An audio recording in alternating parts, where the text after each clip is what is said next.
शैव धर्म की बात करें तो शैव धर्म किसको कहेंगे? शैव धर्म किसको कहेंगे? तो ध्यान रखिएगा आप लोग, भगवान शिव को फॉलो करने वाले यानी भगवान शिव को मानने वाले लोगों को क्या कहते हैं? भगवान, ये शैव धर्म है ना। शैव धर्म किसको कहेंगे? भगवान शिव को मानने वाले, भगवान शिव के अनुयायी जो होंगे, फॉलोवर्स जो होंगे, उन्हीं को क्या कहेंगे? शैव धर्म। देखिए शैव धर्म के बारे में बात करें ना, तो ये शैव धर्म में किसकी पूजा होती है? भगवान शिव की। भगवान शिव, शैव धर्म में किसकी पूजा होगी? भगवान शिव। और एक बात ध्यान रखिएगा, ये जो भगवान शिव की बात कर रहे हैं, तो इस भगवान शिव को ऋग्वेद में किस नाम से जानते हैं? भगवान शिव को ऋग्वेद में किस नाम से जानते हैं? बेहद इंपॉर्टेंट प्रश्न है। भगवान शिव को ऋग्वेद में रुद्र के नाम से जानते हैं। यहां से सीधा प्रश्न आएगा, ऋग्वेद जो चारों वेदों में सबसे प्राचीन का वेद है, ऋग्वेद है ना, इस ऋग्वेद में भगवान शिव को किस नाम से जानते हैं? रुद्र। ध्यान रखिएगा, ये जो रुद्र है, ऋग्वेद में कहा गया है रुद्र किसको? भगवान शिव को। क्लियर है? हम लोग जो पढ़ रहे हैं वो क्या है? शैव धर्म। और शैव धर्म में किस भगवान की पूजा होती है? भगवान शिव की। और यही भगवान शिव जो है, भगवान शिव को ऋग्वेद में किस नाम से उसको जाना गया है? रुद्र। ऋग्वेद जो सबसे प्राचीन का वेद है ना, सब चारों वेदों में सबसे प्राचीन का वेद ऋग्वेद, इसी ऋग्वेद में भगवान शिव को किस नाम से जाना गया है? रुद्र। बेहद इंपॉर्टेंट प्रश्न है, जरूर ध्यान रखिएगा। और इसी भगवान शिव को अथर्ववेद में, देखिए भगवान शिव को अथर्ववेद पढ़े थे ना हम लोग, अथर्ववेद में ये जो है सबसे बाद का वेद है ना। अथर्ववेद जो है चारों वेदों में सबसे बाद का वेद है। आप लोग एक प्रश्न का उत्तर दीजिएगा कि ये जो त्रयी है, इसके बारे में थोड़ा समझ लीजिए। त्रयी है ना, त्रयी, इसके अंदर में कौन सा वेद शामिल नहीं है? ये उत्तर आप लोग कमेंट में कीजिएगा। त्रयी के अंदर में कौन सा वेद शामिल नहीं है? आप जाइए अब हम लोग ऋग्वेद पर। भगवान शिव के जो उपासक होते थे वही शैव धर्म है ना। भगवान शिव को ऋग्वेद में किस नाम से जानते हैं? रुद्र। उसी तरह भगवान शिव को अथर्ववेद में किस नाम से जानते हैं? तो ध्यान रखिएगा, भव। किस नाम से जानते थे? भव, शर्व और भूपति और पशुपति। तो ये जो है, ये किसको कहा जाता है? भव, सर्व, भूपति और पशुपति किसको कहते हैं?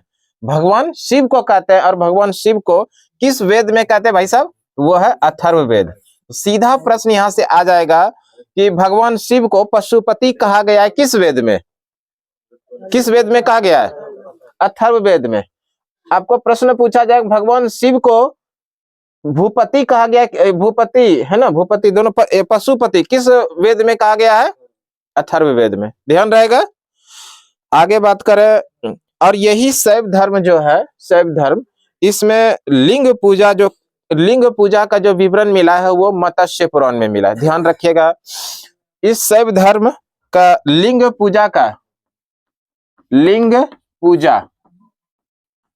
पूजा ये जो किया जाता था कहां पर, इसका जो प्रमाण मिला है कहां से मिला है? मत्स्य पुराण में। मत्स्य पुराण। अगर हम लोग पुराणों की बात करें तो पुराण तो हम लोग पढ़े हैं। पुराणों की संख्या कितना है? 18। और इस 18 पुराण में से सबसे प्रमाणिक पुराण और सबसे प्राचीन का जो पुराण है यही मत्स्य पुराण है। पुराणों की संख्या है 18। और इस 18 पुराणों में से सबसे प्राचीन और प्रमाणिक जो पुराण है वो कौन सा है? मत्स्य पुराण। इसी मत्स्य पुराण में भगवान, ये जो शैव धर्म है, इस शैव धर्म की जो लिंग पूजा है इसका वर्णन मिलता है ना। तो ध्यान रखिएगा, सीधा प्रश्न आप लोग से पूछा जाएगा कि शैव धर्म में लिंग पूजा का जो मिला है प्रमाण वो कहां से? मत्स्य पुराण में। कोई दिक्कत नहीं। आगे बात करें, लिंग पूजा की उपासना, ये जो भगवान शिव है, ये जो शैव धर्म है, इसमें क्या होता है? शिवलिंग की उपासना होता है कि नहीं? शिवलिंग की उपासना, शिवलिंग की उपासना होती है, उपासना। और इसका जो प्रमाण मिला है, पहला प्रमाण मिला है, वो कहां से मिला है? हड़प्पा सभ्यता से मिला है। वेरी इंपॉर्टेंट है, हड़प्पा सभ्यता से मिला। याद रखिएगा भाई साहब, क्या याद रखना है? शिवलिंग की उपासना का प्रमाण सबसे पहली बार कहां से मिला है? तो वो मिला है हड़प्पा सभ्यता। हड़प्पा सभ्यता हम लोग पीछे क्लास में पढ़ चुके हैं। हड़प्पा सभ्यता का खोज 1921 में दयाराम सहनी के द्वारा। और हड़प्पा का अभी तक जो खोजे गए स्थल है लगभग 350 से प्लस हो गए, लगभग 350। लेकिन इसका सर्वाधिक स्थल पाकिस्तान में और भारत में जो सर्वाधिक स्थल है वो गुजरात में है। उसी में जो हड़प्पा सभ्यता है, इस हड़प्पा सभ्यता में भी शिवलिंग की उपासना का प्रमाण मिला है। इतना फटाफट आप लोग छापिए। पढ़ रहे हैं वो शैव धर्म में क्या क्या पढ़े, जिसमें शैव धर्म में पढ़े कि शैव धर्म में भगवान शिव की पूजा की जाती थी, है ना। भगवान शिव के जो फॉलोवर्स थे वही शैव धर्म कहलाए। और इसमें ऋग्वेद में भगवान शिव को रुद्र के नाम से जाने, और उसी तरह से अथर्ववेद में भगवान शिव को भव, सर्व, भूपति और पशुपति के नाम से जानते हैं। और अगर हम लोग बात कर लें कि शैव धर्म की शिवलिंग की उपासना का प्रमाण जो मिला था वह कहाँ से मिला था, हड़प्पा सभ्यता से। इसके अलावे जो अभी देखे हम लोग शिवलिंग यानी लिंग पूजा का विवरण अगर पुराणों की बात करेगा, पुराण पूछा जाएगा तो हम लोग क्या करेंगे, मत्स्य पुराण। पुराणों की संख्या कितना है, 18। और इस 18 पुराण में से सबसे प्राचीन वो जो प्रमाणिक पुराण है वो मत्स्य पुराण है। इसी मत्स्य पुराण में लिंग पूजा का वर्णन है। क्लियर है। और अगर थोड़ा सा हम लोग बात कर लें भगवान शिव, है ना, ये बात करते हैं भगवान शिव। और इस भगवान शिव की जो पत्नी थी उसका नाम बताइए आप लोग कमेंट में। भगवान शिव की पत्नी पार्वती, है ना। और इस पार्वती के बारे में भी सवाल है कि इसका जो भगवान शिव की पत्नी पार्वती, इसका जो वर्णन है ये है, उल्लेख है, इसका उल्लेख, है ना, इसका जो उल्लेख मिलता है, उल्लेख कहां पर मिला है भाई साहब, वो है तैहिर्य आरण्यक में। तैहिर्य आरण्यक के अंदर, आरण्यक, इसके अंदर में इसका उल्लेख है। भगवान शिव की पत्नी पार्वती का उल्लेख कहां पर है, तैहिर्य आरण्यक में। ठीक है। अब थोड़ा और देखते हैं हम लोग आगे इसी में कि ये जो भगवान शैव धर्म है, इस शैव धर्म में वामन पुराण की बात करें, किसका, वामन पुराण। जिस तरह से अभी हम लोग पढ़े मत्स्य पुराण, उसी तरह है वामन पुराण। इस वामन पुराण के अनुसार शैव धर्म के जो फॉलोवर्स हुए उसको शैव संप्रदाय के नाम से जानते हैं। ठीक है। किस नाम से जानते हैं, शैव संप्रदाय।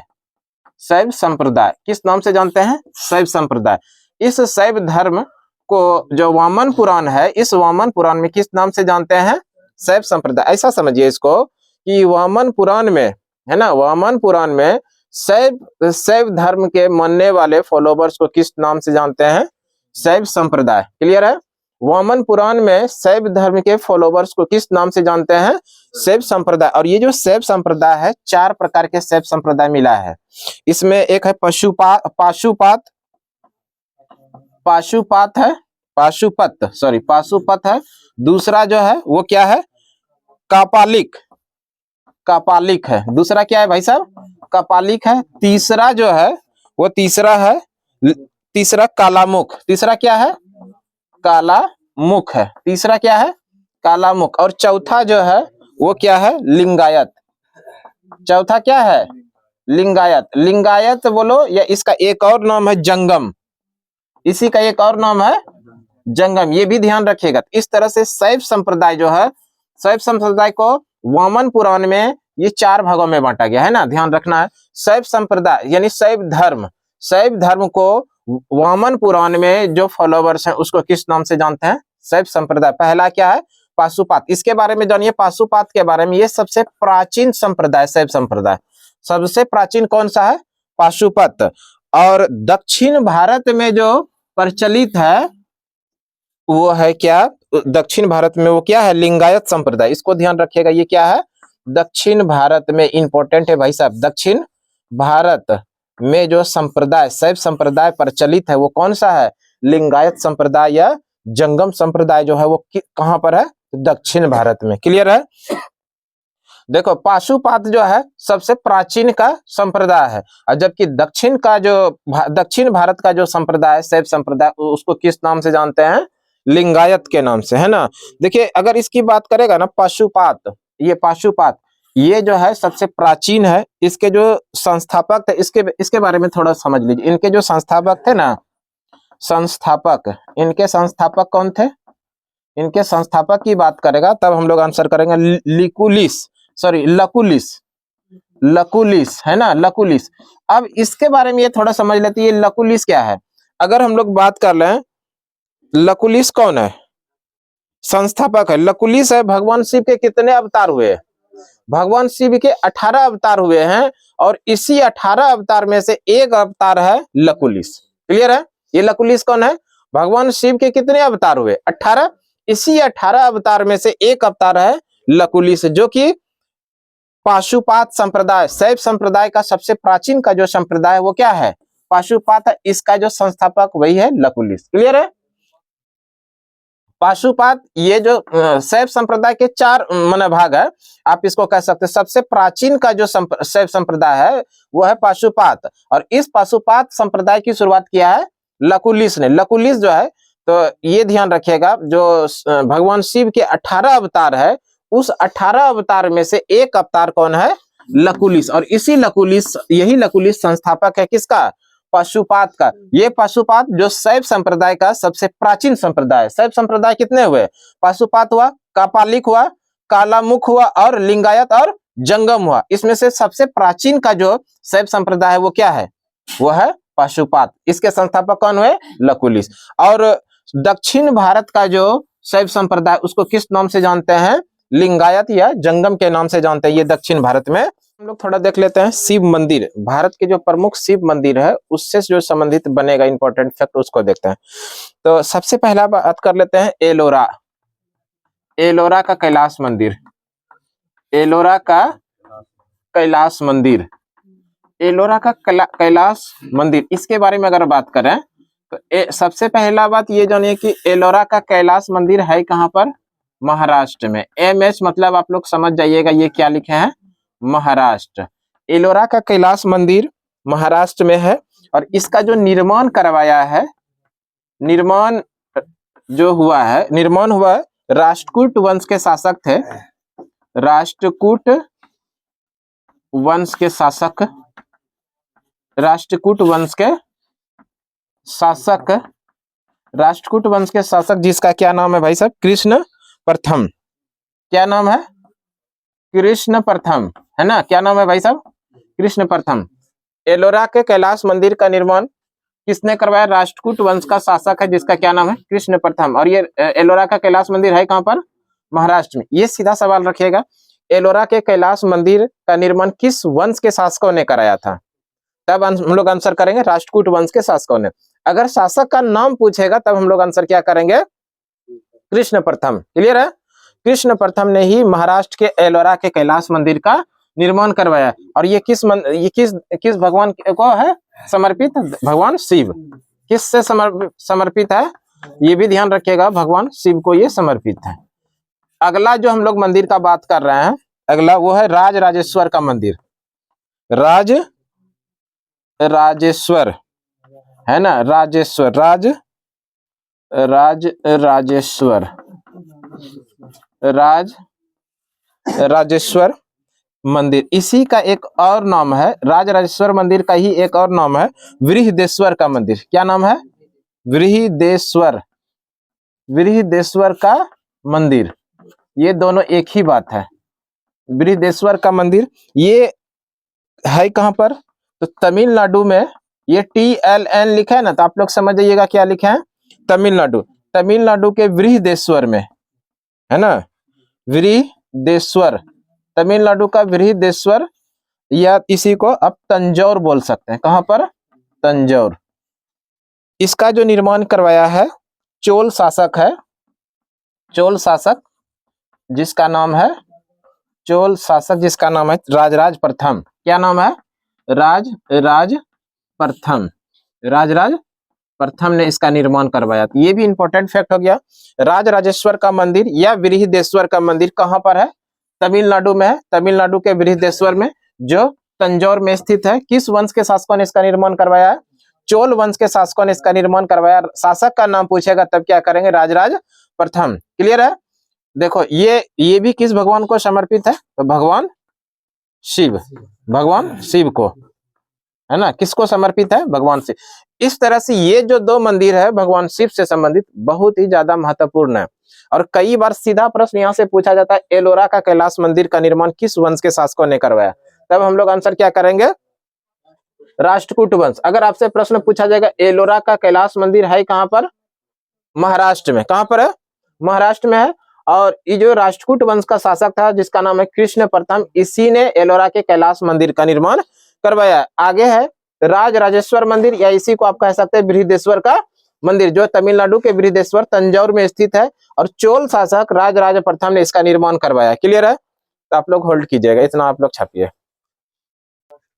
देखिए अगर हम लोग बात कर लेते हैं दक्षिण भारत में, है ना, दक्षिण भारत में शैव धर्म को मानने वाले प्रमुख राजवंश, शैव धर्म को मानने वाले प्रमुख राजवंश, मानने वाले प्रमुख राजवंश, तो इसमें जो आएगा ना प्रमुख राजवंश, कौन कौन आएगा भाई साहब?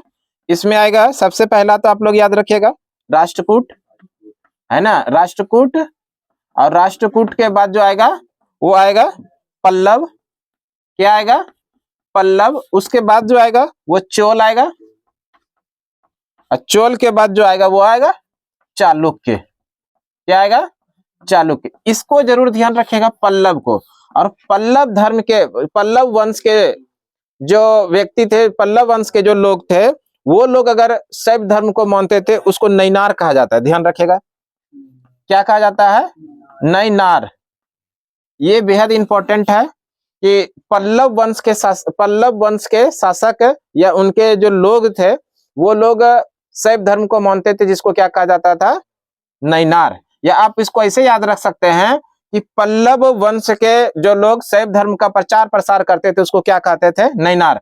और इस नैनार संतों की संख्या कितना था? ये भी इंपॉर्टेंट है। नैनार संतों की संख्या था 63। नैनार संतों की संख्या कितना था? 63। ये इंपॉर्टेंट हो गया कि दक्षिण भारत में शैव धर्म को मानने वाले प्रमुख राजवंश कौन कौन है? पहला है राष्ट्रकूट वंश, दूसरा है पल्लव वंश, चोल वंश, चालुक्य वंश। और इस चारों वंश में से पल्लव वंश जो है, तो पल्लव वंश के अंदर में रह करके जब शैव धर्म का प्रचार प्रसार करते थे उसको क्या कहते थे? नैनार कहते थे। और नैनारों की संख्या, नैनार संतों की संख्या कितना था? 63 था। ये इंपॉर्टेंट है, इसको जरूर याद रखिएगा आप लोग। नैनार संतों की संख्या कितना था? 63। और ये जो नैनार थे पल्लव वंश के अंदर में रह करके शैव धर्म का प्रचार प्रसार करते थे, उसी को क्या कहते थे? नैनार। क्लियर है? ये कुछ इंपॉर्टेंट फैक्ट हो गया पूरा का पूरा शैव धर्म से संबंधित। ठीक, बुक में जो दिया हुआ है ना फैक्ट, उसको देख लेते हैं ना। तो सबसे पहले अगर बात करें, भगवान शिव की पूजा करने वाले को शैव एवं शिव से संबंधित धर्म को शैव धर्म कहा गया। जो हम लोग पीछे पढ़े, भगवान शिव की पूजा करने वाले को शैव एवं शिव से संबंधित जो धर्म होंगे उसी को क्या कहेंगे? शैव धर्म। आगे बात करते हैं, शिवलिंग उपासना का प्रारंभिक पुरातात्विक साक्ष्य हड़प्पा संस्कृति के अवशेषों से मिलता है। पीछे पढ़े कि शिवलिंग उपासना का जो प्रमाण मिला है वो कहां से मिला है? हड़प्पा सभ्यता से मिला। पढ़े तो ऋग्वेद में शिव के लिए रुद्र नामक देवता का उल्लेख है। ये भी देखे, ऋग्वेद में शिव को किस नाम से जाना गया है? रुद्र को देखे, है ना, पीछे पढ़े ना अभी। ऋग्वेद में शिव के लिए क्या प्रयोग हुआ है? रुद्र। तो यहां से पीछे से भी प्रश्न पूछ सकता है कि रुद्र जो है, भगवान शिव को रुद्र कहा गया है किस वेद में? ऋग्वेद में। ऋग्वेद तो हम लोग अभी देखे चारों वेद में सबसे प्राचीन का वेद है ऋग्वेद। आगे बात कर लेते हैं। उसके बाद है अथर्ववेद में शिव को भव, सर्व, पशुपति एवं भूपति कहा गया। ये भी देखें। आपको यहां से प्रश्न पूछा जाएगा, बताइए किस वेद में भगवान शिव को पशुपति कहा गया है? अथर्ववेद में। अथर्ववेद चारों वेदों में सबसे बाद का वेद है। और ये जो त्रयी है, इस त्रयी के अंदर में अथर्ववेद नहीं आता है ना, ये भी ध्यान रखिएगा। त्रयी के अंदर में अथर्ववेद नहीं आता है। त्रयी के अंदर आता है ऋग्वेद, सामवेद और यजुर्वेद। जब इस तीनों वेदों का उच्चारण हम लोग एक साथ करते हैं तो उसी को क्या कहते हैं? त्रयी। जबकि अथर्ववेद त्रयी से बाहर है। देखिए आगे बात कर ले, लिंग पूजा का पहला स्पष्ट वर्णन मत्स्य पुराण में मिला है। लिंग पूजा का जो पहला स्पष्ट वर्णन मिला है कहां से मिला है? मत्स्य पुराण। पुराणों की संख्या 18 है, उसमें सबसे प्राचीन वो प्रमाणिक पुराण जो है वो क्या है?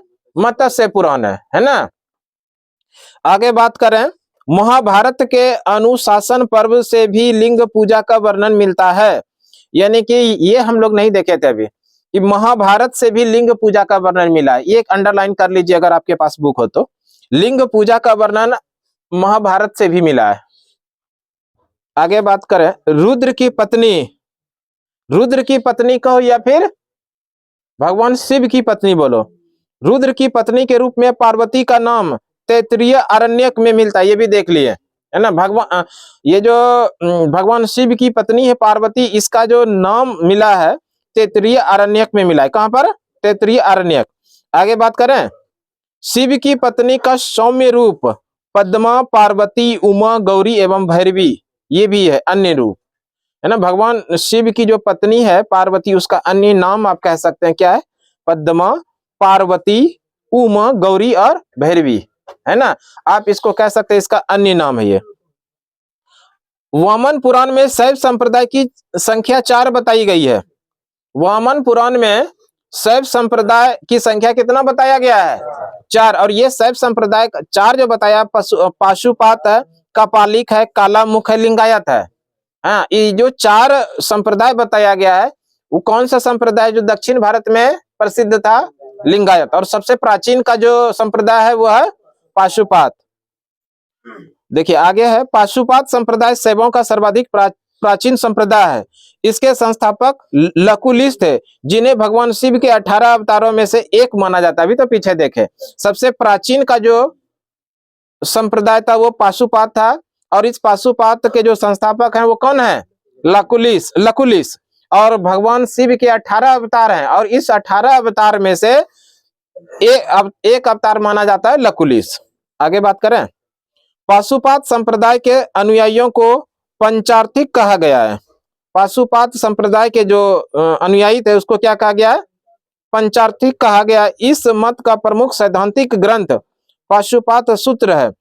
सीकर पंडित एक विख्यात पाशुपात आचार्य थे। ज्यादा कुछ विशेष नहीं है कि इसमें, केवल इतना ही, पाशुपात संप्रदाय के अनुयायी जो थे उसको पंचार्थिक के नाम से जानते हैं। यानी पाशुपात संप्रदाय को जो फॉलो करते थे उसको किस नाम से जानते थे? पंचार्थिक कहा जाता है। इस मत का प्रमुख सैद्धांतिक ग्रंथ, इस मत का जो प्रमुख सैद्धांतिक ग्रंथ है वो क्या है? पाशुपात सूत्र है ना। और इसी का एक विख्यात आचार्य थे जिसका नाम है सीकर पंडित। क्या नाम था? सीकर पंडित। यहाँ पर कुछ सवाल बनेगा इंपॉर्टेंट। देखिए बॉक्स बना हुआ है रेड कलर से, उसमें ब्लैक कलर से लिखा गया है आजीवक संप्रदाय हम बताए हैं आप लोगों को। और यहीं पर है संप्रदाय और एक तरफ में उसके संस्थापक। आजीवक संप्रदाय के जो संस्थापक थे वो मखली गोसाल थे, है ना।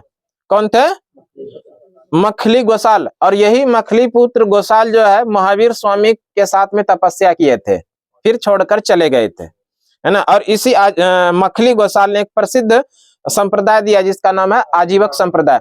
और ये जो आजीवक संप्रदाय है, आजीवक संप्रदाय को मानने वाले जो मौर्य वंश के शासक थे वो बिंदुसार थे, वो भी बताए थे। आजीवक संप्रदाय को मानने वाले मौर्य वंश के शासक का नाम था बिंदुसार। आगे है घोर अक्रियावादी, जिसके संस्थापक थे पूरन कश्यप। तीसरा जो है यदृच्छयावाद, जिसके संस्थापक है आचार्य अजित। उसके बाद है भौतिकवादी पकुद कच्चायन, जिसको भौतिक दर्शन के नाम से जानते हैं ना। इसको याद रखिएगा। अनिश्वरवादी संप्रदाय, अनिश्वरवादी संप्रदाय के जो संस्थापक हैं वो संजय वेठलीपुत्र है, इसको याद रखिएगा। अनिश्वरवादी जो संप्रदाय है इनके संस्थापक कौन है भाई साहब? वो है संजय वेठलीपुत्र। ठीक है, आगे बात करें हम लोग। आगे है कि कपालिक संप्रदाय के इष्ट देव भैरव थे। कपालिक संप्रदाय के जो इष्ट देव थे उसका क्या नाम था? भैरव। इस संप्रदाय का प्रमुख केंद्र श्रीशैल नामक स्थान था, श्रीशैल। हाँ, आगे बात करें। कालामुख संप्रदाय के अनुयायियों को शिव पुराण में, कालामुख संप्रदाय के अनुयायियों को शिव पुराण में महाव्रतधर कहा गया है। इस संप्रदाय के लोग नर कपाल में ही भोजन, जल तथा सूरापान करते हैं। और साथ ही अपने शरीर पर चिता की भस्म मलते हैं। ज्यादा विश्लेषण इस पर नहीं करेंगे, आप लोग के पास बुक है, पढ़ लीजिएगा, है ना। ये इंपॉर्टेंट है। लिंगायत संप्रदाय दक्षिण भारत में प्रचलित था, अभी हम लोग पढ़ चुके हैं। लिंगायत संप्रदाय जो था दक्षिण भारत में प्रचलित था। इन्हें जंगम भी कहा जाता है, अभी भी देखें, जंगम भी कहा जाता है। इस संप्रदाय के लोग शिव की उपासना करते थे, है ना। इस संप्रदाय के लोग शिवलिंग की उपासना करते थे, शिवलिंग, है ना। एक प्रश्न, बहुत अच्छा प्रश्न है, अभी हम देखते हैं उसको। शून्य संपादने लिंगायत का मुख्य धार्मिक ग्रंथ, ये इंपॉर्टेंट है, अंडरलाइन कीजिएगा। लिंगायत धर्म, लिंगायत संप्रदाय को जो मानते थे उनके लिए जो पवित्र ग्रंथ था, धार्मिक ग्रंथ जो था वो क्या था? शून्य संपादने। क्या था? शून्य संपादने। इसको अंडरलाइन कीजिए भाई साहब। आगे बात कर रहे हैं। वंशव पुराण में लिंगायत संप्रदाय के प्रवर्तक अल्लभ प्रभु तथा उनके शिष्य वासव को बनाया गया है। इस संप्रदाय को वीर शिव संप्रदाय भी कहा जाता है। ज्यादा कुछ विशेष नहीं है, आगे बात करते हैं। 10वीं शताब्दी में मत्स्येंद्र नाथ ने नाथ संप्रदाय की स्थापना की। इस संप्रदाय का व्यापक प्रचार प्रसार बाबा गोरखनाथ के समय में हुआ। देखो यहाँ पर थोड़ा अंडरलाइन कीजिएगा, देखिए रेड कलर से लिखा गया है ना, कि 10वीं शताब्दी में मत्स्येंद्र नाथ, 10वीं शताब्दी में मत्स्येंद्र नाथ ने नाथ संप्रदाय की स्थापना की। यहाँ सीधा प्रश्न बनेगा, नाथ संप्रदाय की स्थापना किसने किया? मत्स्येंद्र नाथ ने। और कब किया था? 10वीं शताब्दी में किया था। और आगे इस संप्रदाय का व्यापक प्रचार प्रसार किसने किया था? बाबा गोरखनाथ ने किया था। यहां से जो प्रश्न बनेगा, नाथ संप्रदाय का जो व्यापक प्रचार प्रसार किया था वो किसने किया था? बाबा गोरखनाथ ने। देखिए ये भी पढ़ लिए हैं, जो आगे पढ़ेंगे। दक्षिण भारत में शैव धर्म चालुक्य, राष्ट्रकूट, पल्लव एवं चोलों के समय लोकप्रिय रहा। यानी कि दक्षिण भारत में जो शैव धर्म के मानने वाले प्रमुख थे वंश, वो थे चालुक्य, राष्ट्रकूट, पल्लव, चोल लोकप्रिय रहा, है ना। ये सारे जो वंश के शासक थे, वहां के लोग थे, वो लोग क्या करते थे? शैव धर्म को बहुत ज्यादा मानते थे। आगे बात करें। पल्लव वंश में शैव धर्म का प्रचार प्रसार नैनारों द्वारा किया गया। यानी पल्लव वंश में जो लोग शैव धर्म को मानते थे, उनका प्रचार प्रसार करते थे, उसी को क्या कहा गया? नैनार। और नैनार संतों की संख्या कितना बताया गया? 63, जिसमें अपार, तिरुज्ञान, संबंदर एवं सुंदर मूर्ति आदि के नाम से उल्लेखित है। चलिए, इसमें विशेष कुछ नहीं है। आगे बात करें। एलोरा के प्रसिद्ध कैलाश मंदिर का निर्माण राष्ट्रकूटों ने कराया। अभी तो पढ़े। एलोरा के प्रसिद्ध कैलाश मंदिर का निर्माण राष्ट्रकूटों ने करवाया था। इस राष्ट्रकूट वंश का शासक का क्या नाम था? कृष्ण प्रथम। दूसरा है, चोल शासक राजराज प्रथम ने तंजौर में प्रसिद्ध राजराजेश्वर शैव मंदिर, या उसी को बोलते हैं बृहदेश्वर मंदिर, का निर्माण करवाया, है ना। इसी का अन्य नाम क्या है? बृहदेश्वर मंदिर। आगे बात करें। कुषाण शासकों की मुद्राओं पर शिव एवं नंदी का एक साथ अंकन प्राप्त होता है। ये स्टार लगाइएगा, ये इंपॉर्टेंट क्वेश्चन है, इसको भी देखना चाहिए था। कुषाण वंश के जो शासक थे, कुषाण शासकों की मुद्रा पर, उनके द्वारा जो मुद्राएं चलाई गई थी, उस मुद्राएं पर शिव एवं नंदी को एक साथ अंकन किया गया, यानी दिखाया गया। यहां से प्रश्न बनेगा, इसको स्टार कीजिएगा, डबल स्टार, है ना। आपको प्रश्न बनेगा, बताइए किस वंश के शासकों के द्वारा जो मुद्रा चलाया गया, उस मुद्रा में शिव और नंदी को एक साथ दिखाया गया है? कुषाण वंश के शासकों ने। बेहद इंपॉर्टेंट प्रश्न बनेगा यहाँ से, तो ध्यान रखिएगा कि कुषाण वंश के शासकों द्वारा जो मुद्रा चलाया गया था, उस मुद्राओं पर शिव एवं नंदी को एक साथ का अंकन यानी दर्शाया गया है। तो ये कुछ इंपॉर्टेंट फैक्ट हो गया शैव धर्म से संबंधित। अब हम लोग अगले क्लास में वैष्णव धर्म को देखेंगे, है ना।